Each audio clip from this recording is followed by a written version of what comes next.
next guest is the Republican nominee for Senate out of the state of Washington.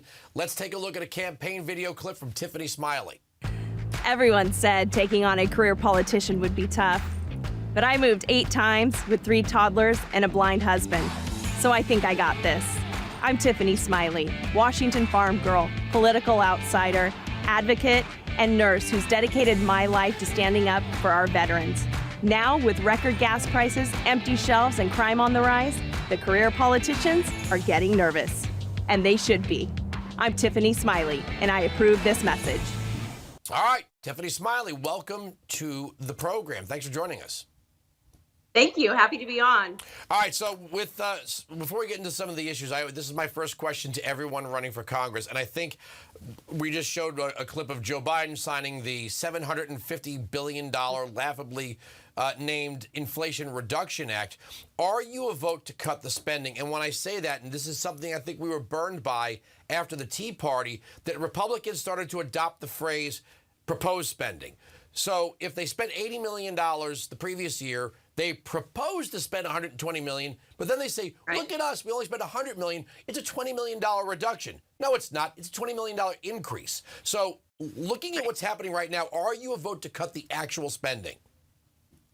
100%. I am a vote to cut the actual spending. I've actually been talking about it from the very beginning of my campaign. You know, I'm talking to families all over Washington state who are sitting at their kitchen table trying to balance a budget just to make ends meet. So if Congress can't balance a budget, I say no pay to Congress.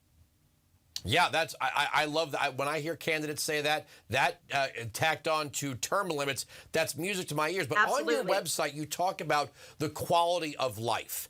And in my argument, the monologue segment, I was pointing out that the people that fly around in private jets promoting this Inflation Reduction Act and all the green energy, payoffs and stuff, they're not giving up their private jets or their beachfront mansions or their limousines. Right. They're essentially saying, look, you commoners just have to expect less convenience, less freedom, less mobility. You need to reduce your carbon output so we, the elites, can continue having our privilege and our rewards. This is something that Republicans must stop. You are absolutely right. I mean, we need common sense, and that's what I'm also hearing all over Washington state. We need to rein in the out-of-control spending, these pie-in-the-sky ideas that do not work. Look, in Washington state, Patty Murray has brought programs and money back that is causing record homelessness, the highest crime that we've had in 30 years, and no solution in sight. It is clear that she does not have the solutions to lead us into the future. Tax and spend is the name of her game. And you know what? We're all paying for it. I'm for an all of above energy approach here in Washington state. Energy independence is key to helping spur and combat inflation. Not only that, energy independence is good national security for my children, for your children, and our grandchildren for generations to come. 100%.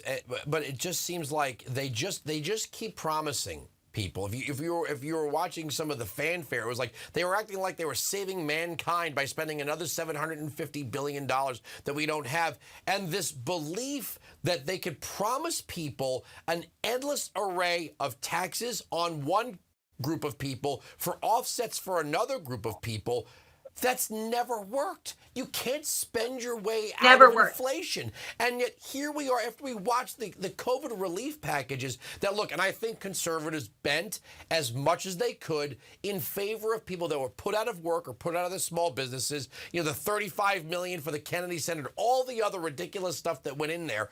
The trillions that they spent that people thought, well, I'm getting something for nothing and that's good. You now see that you're paying for it in the end. There's nothing free.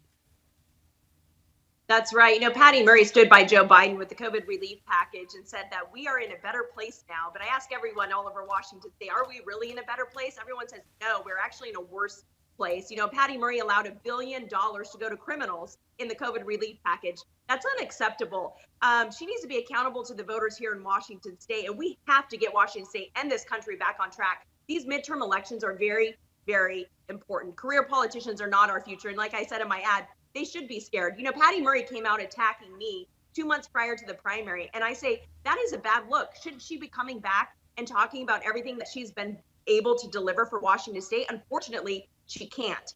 So she comes out attacking a singular opponent. That's how I know that we're on the right side of the issues and we have the solutions to deliver results. How can Democrats say they're reining in special interests by funneling billions and billions of dollars to green energy at the behest of left-wing special interest lobbyists? I mean, that is the definition of a special interest.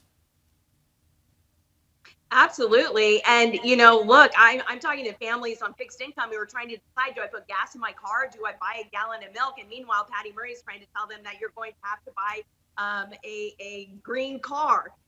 It's just not practical. She's completely out of touch with the voters of Washington State. In fact, I think Patty Murray wants to turn the lights off on us here in Washington State. Our grid cannot handle a full electrified grid of energy. I mean, that's just not practical at all. We need real solutions. Energy independence is a key to our future. Patty Murray took maxed out donations from the Nord Stream 2 pipeline. So she shut down our energy independence, shut down billions of dollars worth of wages, and she gave it to enemy country that hates us. It actually has no environmental standards. So she would rather give our energy to countries that have no environmental standards than do it right here in America where we do it best.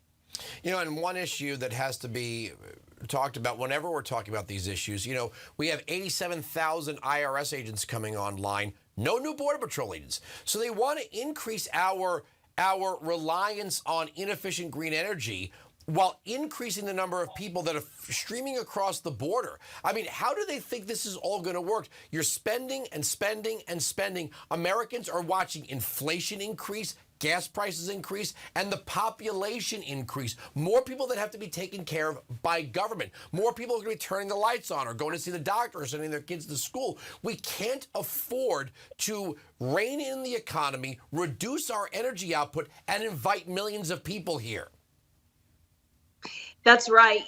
We have a huge fentanyl crisis here in Washington State. In every single room I go into, someone is touched by this crisis. From what I have seen, Patty Murray has never even been to the border in her 30 years in the Senate. Of course, she was in the Senate when I was 11 years old is when she was first elected. So I haven't looked all the way back to those records. But from what I can tell, she has not been to the border. Fentanyl is killing our kids right here in Washington State. We have got to secure our border. And I talk about this with families all over Washington State who are concerned, or they have loved ones on the street who are on fentanyl, who they know the risk, they know what's at stake.